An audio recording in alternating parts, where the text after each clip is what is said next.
Dragi prijatelji, moja priča o mom životnom putu, o mojoj borbi i pobjedi nad karcinomom debelog crijeva se nastavlja.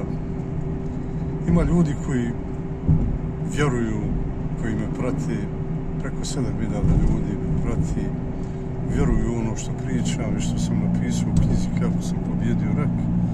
Ima ljudi koji su skeptični, koji ne vjeruju. Ja kažem, ovo nisu ni bajke, ni basne, nego ovo su priče koje pričam o svom životu, o svom životnom iskustvu i pobjedi koju sam imao da bi pobjedio rak, bez kemoterapija, bez zračenja, bez upotrebe lijekova na bazi kemoterapije. To znači, kemoterapije su mi bile propisane, nisam ih koristio sam samo jednu, vidio sam kakve su nuspojave, nisam koristio ni lijekove koji su mi bili propisali, nego sam ih slagao onako svojim ormarima. Sve sam to napisao u svojoj knjizi i želja mi je da i vi nastavite tako, da pročitate moju knjigu, da jednostavno uz suvi korijen maslačka, uz čaj koji sam napisao kako se koristi, uz sodu i karvonu zajedno sa limunom, isciđenim limunom, sa žumbirom, medom, sa petrolejom iz Albanije,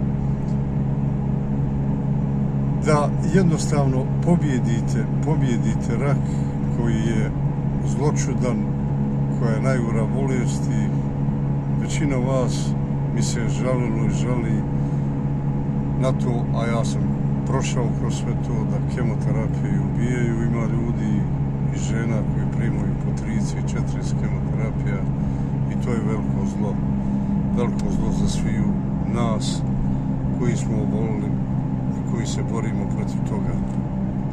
Punih 6 godina ja se borim protiv toga. Ja sam i u poznim godinama, 70. godina, međutim mogu vam reći da se osjećam jako fino, koristim ove čajeve neprekidno i ovo što sam malo pregovorio, i ja se nadam da ćete krenuti mojim stopama, da ćete se boriti i izboriti. Puno ljudi pametuje, puno ljudi priča o nekim nebulozama. Ja pričam o sebi, o svom životu, o svom životnom iskustvu, stojim iza svake riječi.